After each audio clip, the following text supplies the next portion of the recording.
E se o verdadeiro responsável por acabar com o ciclo interminável de ódio e dominação em Attack on Titan não for Eren, mas sim Zeke Yeager? Um traidor para muitos, um salvador para poucos, e talvez o único que realmente entendeu o que precisava ser feito. Em meio a uma guerra milenar entre Marley e Eldia, entre titãs e humanos, entre liberdade e sobrevivência, surge um personagem que parece sempre estar jogando xadrez, enquanto todos ao redor jogam dama. Zeke Yeager, irmão de Eren, herdeiro do titã bestial e peça-chave no tabuleiro geopolítico da série. Mas, e se te disséssemos que, por trás de seus atos brutais e planos insanos, havia uma lógica que visava uma paz real, ou pelo menos o fim de uma guerra que já durava gerações? Neste vídeo, vamos explorar como Zeke não apenas virou a maré da guerra, mas quebrou a lógica da renúncia ao voto, a manipulação e a passividade forçada da linhagem real. E por que isso foi o ponto de virada definitivo no mundo de Attack on Titan. Zeke Yeager nasceu entre duas ideologias opostas. A de seu pai, Grisha, um eldiano rebelde obcecado por restaurar a glória de sua nação, e a de sua mãe, Dinah Fritz, de linhagem real. Criado em Marley como parte de um plano infiltrado, Zeke foi treinado desde cedo para ser um espião eldiano. Mas ainda criança, ele tomou uma decisão que mudaria o destino de todos. Denunciou os próprios pais ao governo de Marley. Isso não foi só um ato de traição, mas um movimento de alguém que percebeu o quanto estava sendo manipulado, tanto pelos pais quanto pelo sistema. A partir dali, Zeke abraça o papel de soldado leal a Marley, enquanto secretamente se aproxima de seu próprio plano, acabar com o sofrimento dos eldianos, não através da guerra, mas pela esterilização total, o plano de eutanásia. Controverso?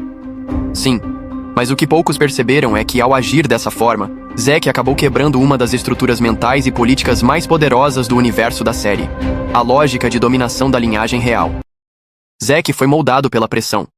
Ainda criança, viveu o trauma de não corresponder às expectativas do pai, que queria um filho revolucionário. Quando encontrou conforto nos braços do antigo portador do titã bestial, Ksaver, Zeke aprendeu que não precisava lutar com armas, mas com ideias. Ksaver foi o verdadeiro mentor de Zeke.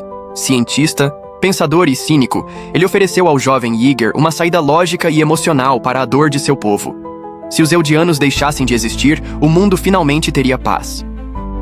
Com isso em mente, Zeke trabalhou para ganhar a confiança de Marley, herdar o titã bestial e se tornar uma das figuras mais temidas e respeitadas do mundo. Mas enquanto Marley via nele um cão fiel, Zeke estava apenas esperando a hora certa. O encontro com Eren foi o ponto de inflexão. Dois irmãos, dois planos distintos. Zeke queria pôr fim à linhagem, Eren queria libertar os eldianos a qualquer custo. Mas ambos sabiam que, para alterar o curso da guerra, precisavam entrar no mundo dos titãs fundadores. E aí entra o coração do plano, a quebra do controle da linhagem real sobre o poder dos titãs. E é aqui que Zeke muda tudo. Para entender o impacto de Zeke, é preciso entender a guerra da renúncia ao voto. Não uma guerra de armas, mas de ideias e manipulação. Desde que a família real se trancou em Paradis e apagou as memórias do povo, os reis sucessores mantiveram um pacto silencioso de passividade.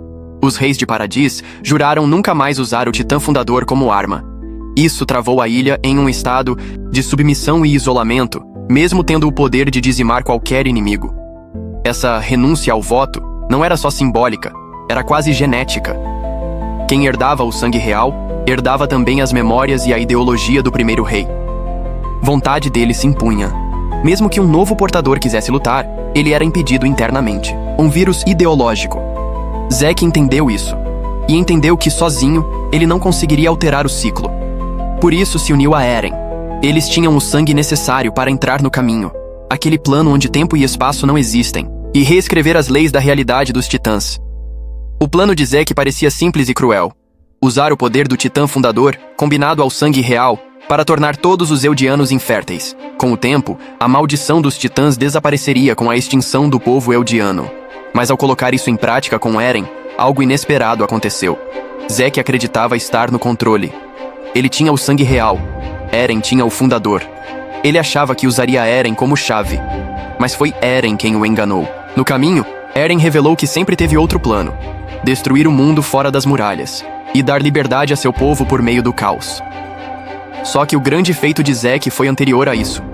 Ao entrar no caminho e interagir com Ymir, a fonte de todos os titãs, Zeke testemunhou o verdadeiro poder do lugar. E mesmo traído, ele fez algo crucial. Ele libertou Ymir da escravidão ideológica ao sangue real. Zek foi quem começou a quebrar a obediência cega que Ymir tinha à vontade dos reis. Ele tratou Ymir como uma pessoa e não como um recurso. E isso foi o estopim para que, mais tarde, Eren conseguisse quebrar a barreira final. A renúncia ao voto, aquela promessa silenciosa e autoimposta que travava qualquer ação, foi desfeita. Porque Zek ajudou a libertar Ymir de sua obediência. E quando Ymir foi livre para escolher, ela escolheu Eren. O mundo nunca mais seria o mesmo. Zek é, sem dúvida, um dos personagens mais controversos de Attack on Titan. Seu plano era genocida, ainda que sem violência direta. Sua frieza com relação à vida eldiana assusta. Ele via seu povo como uma maldição a ser corrigida.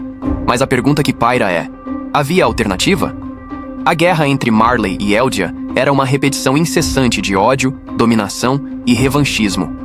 Toda geração alimentava o próximo conflito. O mundo odiava os eldianos, com ou sem razão. E Zek tentou romper isso de forma radical, não idealista. Ele não acreditava em reconciliação, não confiava na bondade dos homens, apenas em encerramento. Por isso, preferiu um fim lento e inevitável a uma guerra eterna. Comparado a Eren, que escolheu destruir o mundo por amor à liberdade de seu povo, Zek parece até mais racional. Um fim trágico, mas com lógica. Zek pode não ter vencido. Seu plano foi traído, mas ele mudou tudo. Ele expôs a hipocrisia da família real. Libertou Ymir de sua prisão espiritual e deu a Eren a chave para reescrever a história. Sem Zek, não haveria caminho, não haveria estrondo e, principalmente, não haveria quebra do ciclo de passividade. Seu papel foi o de um catalisador, o personagem que agiu nas sombras para desfazer o maior controle ideológico da série. A guerra da renúncia ao voto não foi vencida com titãs ou lanças-trovão, mas com pensamento estratégico e ruptura simbólica.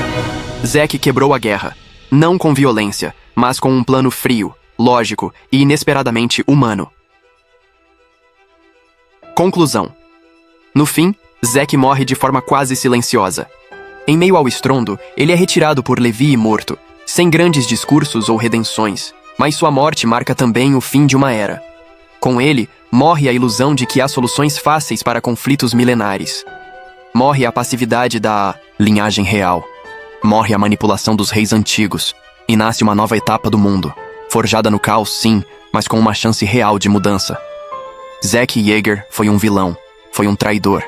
Mas talvez, no fim das contas, tenha sido também o verdadeiro visionário.